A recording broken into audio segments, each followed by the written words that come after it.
greatest show on earth. Welcome back to the Con Culture Combo. It is I, Chris Bauer, along with my buddy Tim Hyde. We are back on the air. Timbo. What up? How are you? Very good. Ooh, I see you have a new on air. We are on air officially. Neon sign back We there. are Look at you. officially on air, baby. You getting fancy back there. I'm Saturday still in Humble these. Studio, baby. I have a mirror now behind me in this fancy room. The only studios you're ever going to be in are like the Studio 6, the little nicer Motel 6. No, there'll be a nice kitchen behind me. Yeah. That's the studio kitchen. I I love cook it. my own meals. Yes. So, I like those not actually. really. Well, no, they actually have a full little kitchen. Hey, I've but do cooked you in actually those. cook?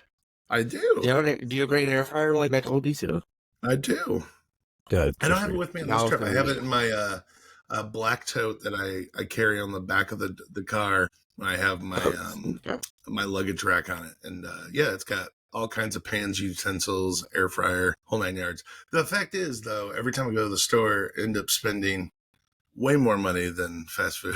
So it saves me but money it's definitely lately better just for to eat you out. in theory. If I'm going to be on the road for a while, yeah, like especially if I'm going to be staying at a motel in between shows. You're there for 4 let's say days for a and go week. grab a bunch of stuff. 100%. Yeah. 100%. Because, gas station burritos are only $1.50 a piece still. Air fried up there. How much of the Pepto Bismol pack you have to buy you with have a them? garbage gut. You don't need that Pepto. Oof. Absolutely. Yikes! Love them burritos. Yikes. You know, You fun can't get fact them out, every day.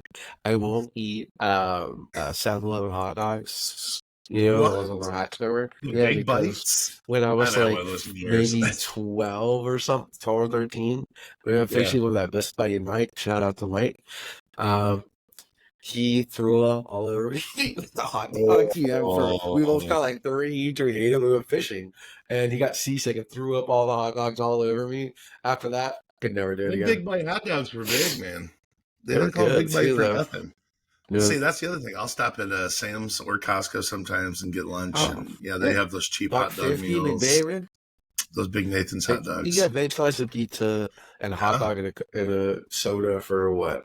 $5? Yeah, you can get a ridiculous amount of food for $5. Honestly, yeah, it's good stuff. And they got churros. There's your high quality tip for all of traveling folk up there. Yeah, I think everybody knows about that actually. No, they're very a lot of mine. And Costco, they went to throw with that. They went to throw with that.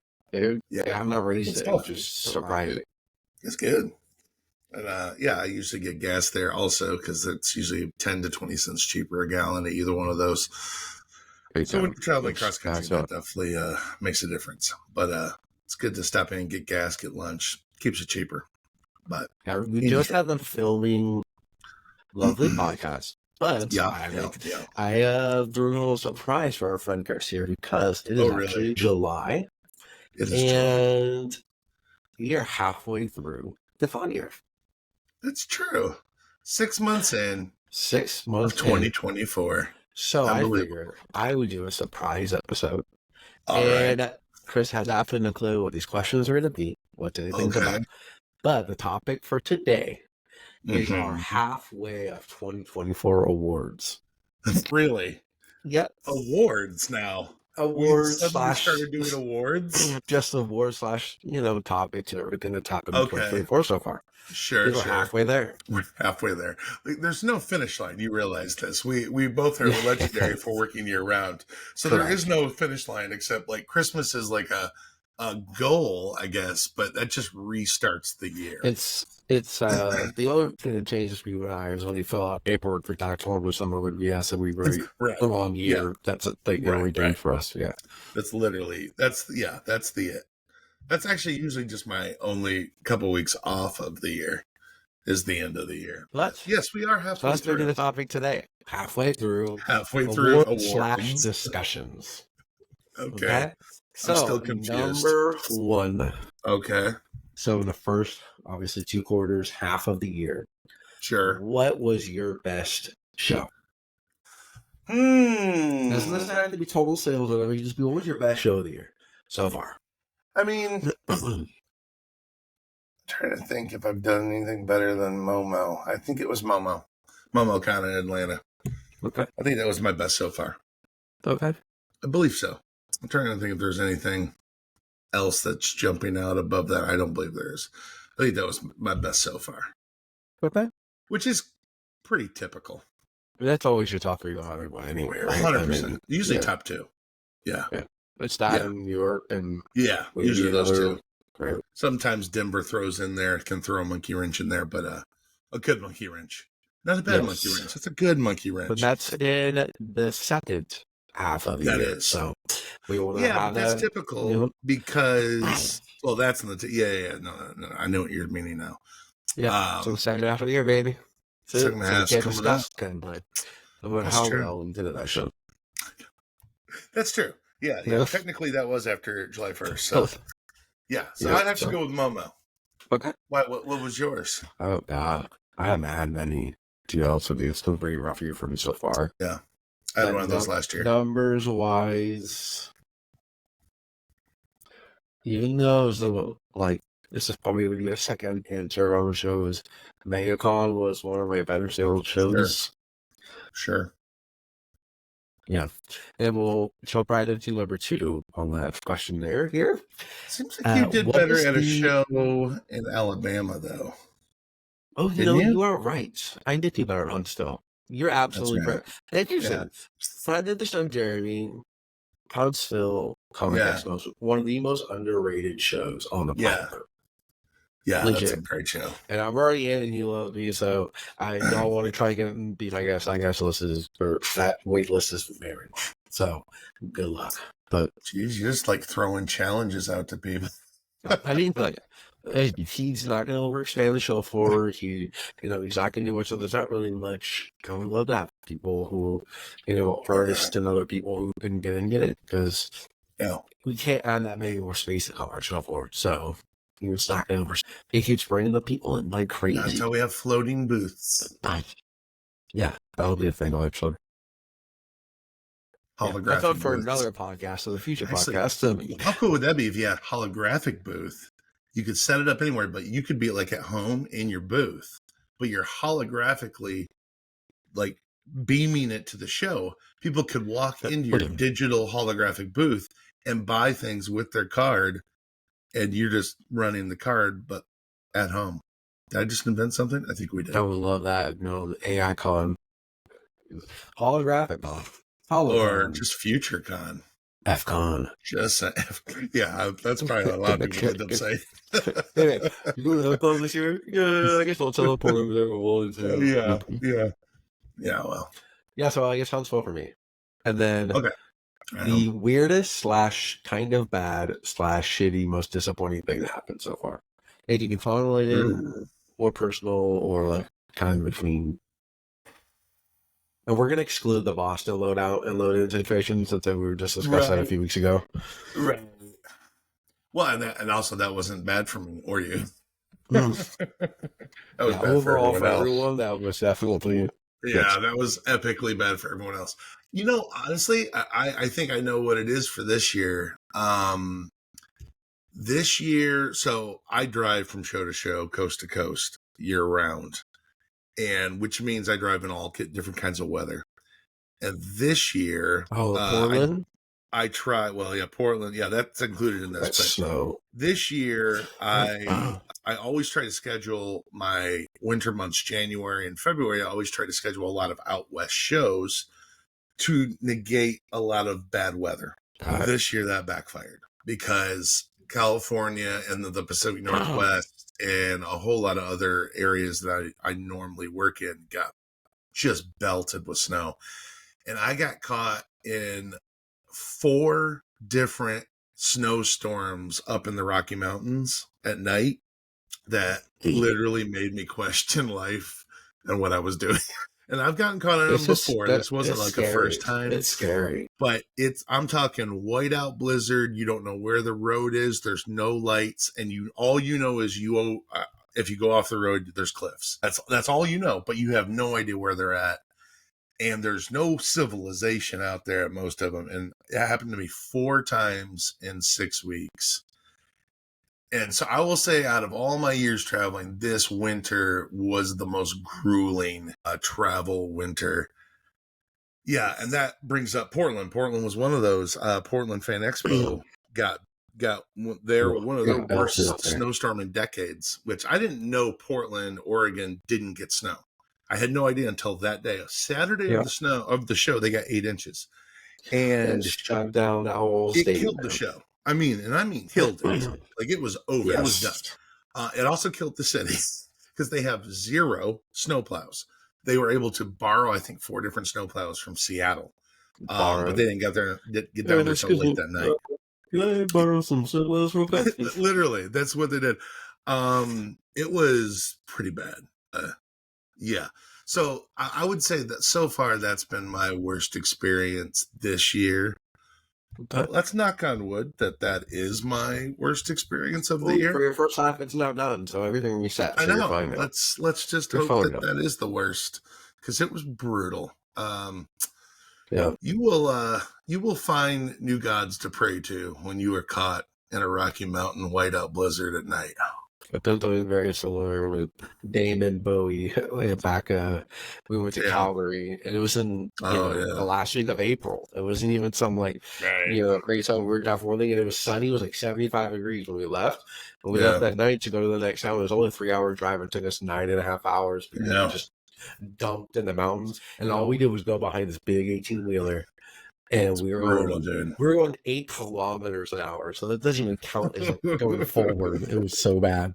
And Dave was like, not cool. Can't try to pretend like he's all cool with everything. It's terrifying, man. It's terrifying when you can feel that car under you just sliding around. But you also know you can't stop, because if you do, whoever comes up behind you in the whiteout's going to nail it right into you, because they can't see you either. Yep. My God. Did you have the thing, I forget what they call it, is it snow blind or whatever, where you close your eyes after and you can't see it was so bad for days. It was so bad. I had to roll my driver's side window down because I couldn't see out the windshield, and I'm looking sideways as I'm going forward.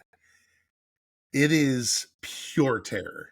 And you're just like, I hope to God I don't hit anything. You're also hoping that the rumble strips don't fill with snow, so that you'll actually be able to hear when you hit them, so that you don't continue to go past those rumble strips. Because, again, cliffs. Anyway, it's very unpleasant. You grew up in northern Michigan, so that says a lot about... I have zero problem driving on snow. Zero. I'm not scared of it. That will put the fear of God in you. As you can see by my shirt, really I thought it snowed. I don't know what gave it away. It's crazy. The air, shirt, my shorts are like 9 inches long. That was definitely my most unpleasant. I would put those 4 instances as, let's hope, the most unpleasant of 2024. What was your most unpleasant? It actually happened at my show in Utah. Manitoba, Utah. I got 43rd time in a row going to the Salt Lake from Denver by altitude poisoning again. Oof. And we're setting up my area there, setting up the show floor.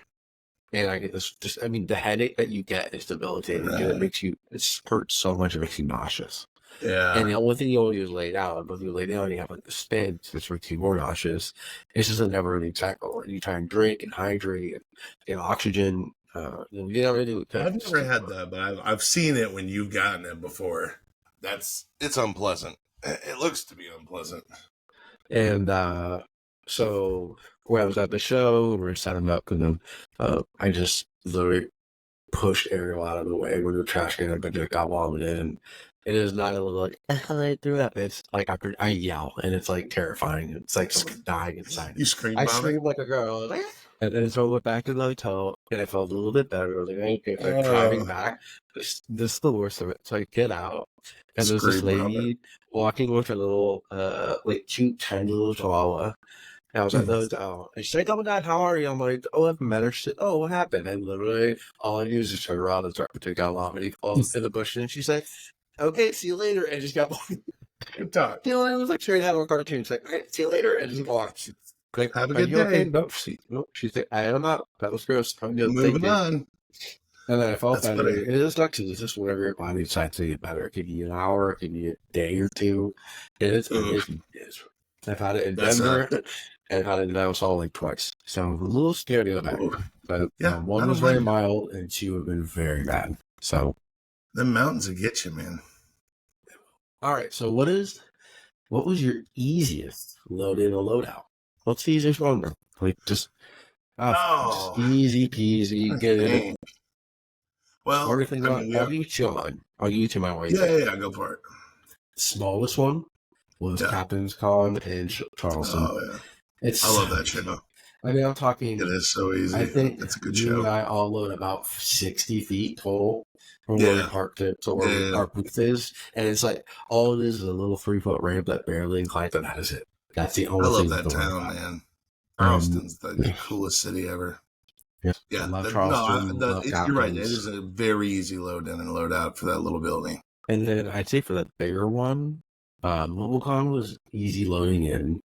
Yeah, it is because they let you drive right up to the booth, man. Load out, not so much. But any cons that let you drive right up to the booth, it's hard to knock it, dude. Like, I mean, for me, I think I have to say for a big, quote unquote, big show, two things a big freedom show. It's honestly Motor City has to go the easiest shows to load in and out. I need to park in the back. There's no incline in any way, shape, or form. It's flat the entire way.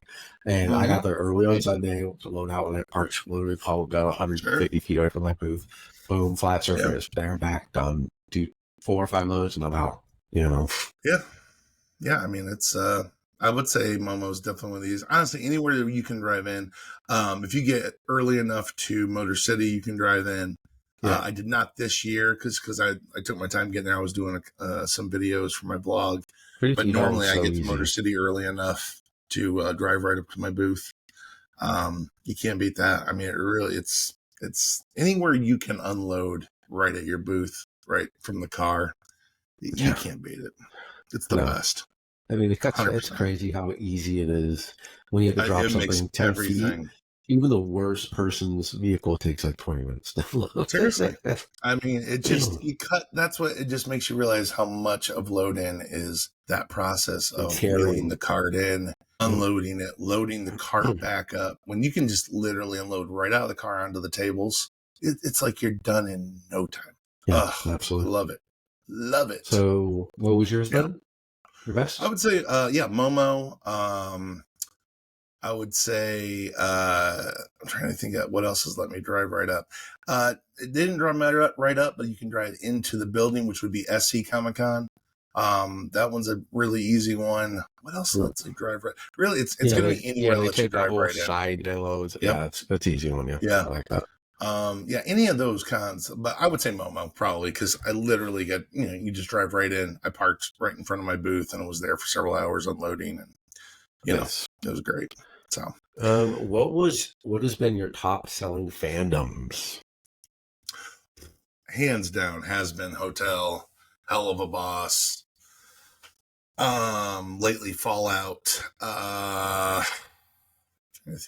Same for me. Literally, except for Fallout with Hasman. And you and I have had Hasman Hotel stuff for a minute, so for a long time. Everybody jumped on board. Never stopped. We've had that for 3 years. We did our first one in 2021. It was right after the pandemic, and then I was our first 2, and then we added a third one in 2022, and then we just had those 3 until about a year ago, and then we've added like 4 or 5 more, and I mean.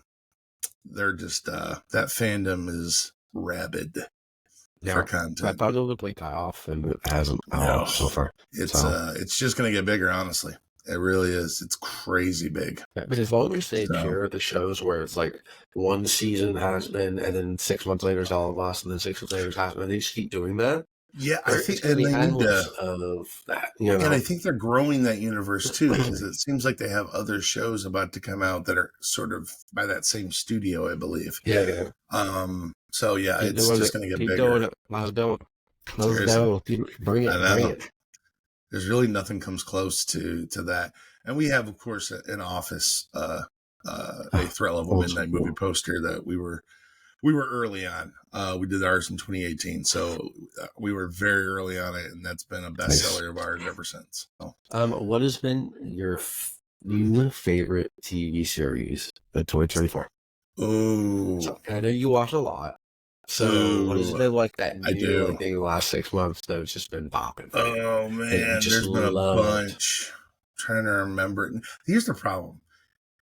There's so much content now. It's hard that it sticks with you. Like I've noticed that when season 2 of something comes out, I usually have to go back and at the very least watch recaps on YouTube just to catch up. Even when it's a show I loved, it's hard to remember, not just because of the time lapse between, but it's hard to remember shows because there's so much content out there.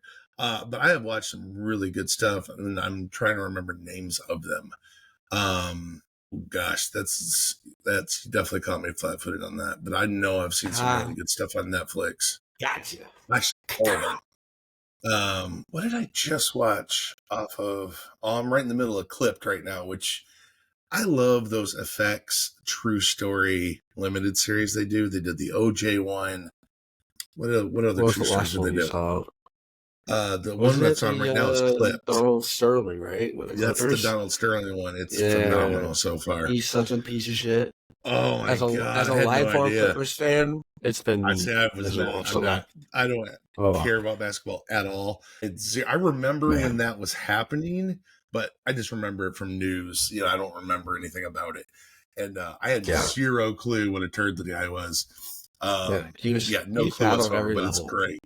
Yeah. Oh yeah, they're getting into it. They're delving, but it's really good so far.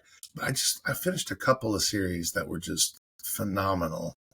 And I can't pick them out. Like literally, I can't remember any names of them. I'll give you mine. The best kind of new series that launched was Shogun. Shogun was fucking phenomenal. You keep bugging me to watch that. I watched the trailer and I never did finish it. It wasn't because it was bad. I just got distracted.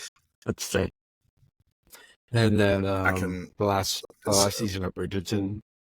Yes, please. I love Bridgerton. See, that doesn't look interesting to me, but you like Downton Abbey. Oh, I love all that stuff. Yeah. Good English drama. See, English drama stuff, I got it. Makes me want to go to sleep right now. The one that would probably put you to sleep, that's one of my favorites, is All Creatures Great and Small. It is phenomenal. It is such great stuff. It is like the most cliche English drama series that's just very, very, very low key, and it's very calm, relaxing. It's definitely shows you can watch those like you sleep. No, late at night, when a little show I'll sit to start rewatching it again the next time you want to watch it again, go back probably an episode or two because you missed something because you fell asleep. But it's fantastic series. Apparently I can't stop it. I was trying to look up my view list on Netflix so I can figure out exactly what in the world I've watched. But anybody out here. You did, because I can't think of names of things. It's just like I'm terrible with it. So if anyone in our lovely fan base here thought that this was all predetermined and set up, you now officially know. The Gentleman was excellent. It was a surprise. There's an English show. The Gentleman, that was Guy Ritchie's his action series that he put on Netflix, came out a month or two ago. That was phenomenal. And then what else do I have? What else did I watch? That might have been it on, at least lately, on Netflix. But of course, I watch pretty much anything on Paramount Plus, anything Tyler Sheridan writes, I'll watch. Mayor of Kingstown, 1883, Yellowstone, pretty much all those shows. I watched all those shows. Those are fantastic. We'll all be figuring to here and read. I'll just read off stuff. So you got enough. You got enough. We got it. You got stumped. Stumped. I just read off 18 projects. I got delayed. Is all I got. All right. What was your biggest surprise of 2024? We're treating this like there's not 6 months of this year left. We might guess what, we might do this again at the end of the year, We're gonna need to, because we've picked to do this in the middle of the year. Halfway there. I'm trying to think. Surprise cons? Something that surprised me. for me, Film still surprised me this year on just the level of how he matched Journey matched it from last year to this year. Somehow got better. Right. Doesn't happen very often. He really showed that phenomenally well. It's fantastic. Yeah. And then the worst surprise me was how bad Megacon was overall compared to how it was in the past. That was negative for me, unfortunately. Megacon has drastic ups and downs, at least for our experience. Next year. I think it'll be insane next year. But this year's that's what I'm saying. For that show, it'll be crazy one year and terrible the next. So who knows? I had one random thought on that actually. What? I have to throw like a little asterisk version of this. I think I have to say MomoCon in the Monday. It did not work. They're not agreed, and they are going back. They're going back to the Thursday through Sunday next year. Yeah, so it did not work, and I get why they didn't have a choice. I also get why they wanted to try it before, but I get why we'd want to try it. They don't want to. They don't want to. They were forced to. They had no choice. Okay. No, they didn't. They told me that they had an event that ended there on Wednesday, and they had no choice to do it. So yeah, well, I'm certain they've always wondered if the Monday was going to be good, and I am certain they enjoyed trying to try it. And I think I would try it too. I mean, it's Monday; it's a Memorial Day. You never know. A lot of people don't do much on Memorial Day. I'm not saying it's a bad idea because look at Labor Day. Labor Day is a huge con weekend. Not that everybody does the show on Monday. One-day show on a Monday. Sure. I made a couple shows on little small one-day shows that were going on Mondays, but a big show. But yeah, it didn't work. It didn't work. It was a weird energy. I still did okay in the show, don't get me wrong. But I'm happy to see it go back. Yeah. For sure. So do you have a surprise? Do I have a surprise? For what? Yeah. Well, it's just the damn question I asked you. What was your biggest kind of surprise of 2024? Oh, Lord. I can't really think of any shows that were like epic this year so far. All kind of performed as expected or a little under or a little above. Nothing's been crazy outside the margins. Right, that's dope. I mean, that's consistency is really what you want, whether it's... Well, I mean, I'm sure there's been something, though. There's had to have been one that's been like, okay, that was unexpected. Because I know I've had that feeling recently. I can't remember what show it was. You have that love feeling. Oh, I do love it when that happens. You do love that feeling. I mean, if we're honest... That's why we do shows. We're all chasing that feeling every time it happens. You're just like, you have a banger show that's just off the chains, man. Yeah. Nothing feels better than that. It feels just outstanding. Yeah, it's just not popping out at me though. I take it back. I remember it. Yes, Mississippi Anime Fest. That's the one.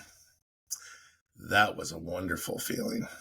That's a good show. That was an unexpectedly good show because it was so much better than the last time I did it 2 years ago. Yeah. So that one, that's the one. I got that. So nice let me transition to the next question: is what is the con you're most looking forward to in the second half? For any reason, whether it's personal, whether it's money-wise, whether it's to get it done with. Yeah, that'd be New York. Always New York. Get it over with. That's a good question. I don't know. That's, I would say that's the downside of doing cons, is you used to look forward to so many conventions for fun. Yeah, but there's no fun anymore. It's not that they're no fun. It's just that they're just work. It's just work. You know what I mean? It's just like you don't think of them as fun anymore. That's the only bummer about this job. Yeah, you and I did run the block 10 times over. There's so many cities. Like I think the last time we were excited to go somewhere was probably Alaska because it was so unique and different. but we keep going in the winter. Yeah, and the Hawaii. Once it's 45 below and punching you in the face with air, you don't really get excited about it. Hawaii, that's an exciting place to go.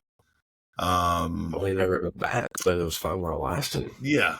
I don't know. I would like to try Kauai Con one of these days, but I don't know if I ever will. And I don't know. One of these days, maybe I'll try something like that. I know Costa Rica's got a con, and that's way out there. It is. It is way out there. You said yours not winter. I believe they do. They do. One of these days, maybe. I don't know how that would go. Yeah, no. I know they still got Kmart's down there. Yeah, Italian cheeses. It's funny. Yeah. Do you think? Big old Kmart's. Yeah. But, I don't know. There's really not any shows I'm like, can't wait for. I mean, there's some shows that I'm like, I think will be decent money makers. I mean, obviously that's how you set your schedule, but there's nothing that I'm like, you see that I can't wait to that I think you and I are both doing is Madison. Madison, yeah. I am looking forward to that show. For the show. It's one of those small few ones that we're looking forward to because we haven't been there so long. I like Madison. Great food, great town. Should be nice weather then. I mean, September. Yeah, I'm looking forward to Madison for sure. And if you guys don't know, and from Austin Collins / Alaska / Twin Cities / Soji Fest / Des Moines / probably 10 other ones we're missing. He shows right. He's going to do a Madison, Wisconsin show in September. Second week of September. Yep. I've already got a booth. Looking forward to it. Just sold in Atlanta Lee, so if y'all can still look it up, should be the low shot. I hope they're not. It's not that big of a shot. It's sold out. I hope it's going to be a banger. That's what I'm hoping. We'll see. I'm excited for that show. Yeah. I mean, I'm not like, I like the city. I like Madison, Wisconsin a lot. I really used to, I used to do well at Madison Wizard World back in the day. Yeah. I was disappointed when that one went away. I really was. I mean, how went away, like 2018 or something? That was a long time ago. That was actually no, that was 2019 was the last year.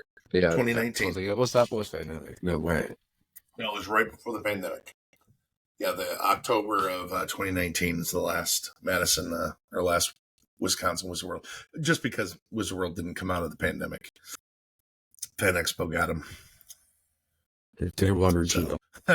They've done wonders with those shows. We're wrapping up this episode, and we'll have another one of these in 6 months, and maybe things will change. Maybe they won't. Who knows? Maybe I'll button up this top one more. Who knows? Maybe go down more. I mean, maybe it'll be topless for you. You might have sold the shirt off your back by 6 months from now. You never know. I don't know. It's not that much for New York, so maybe. Yeah, really. Ooh. All right, guys. Well, thank you so much. Enjoy, and we'll see you next week. Later.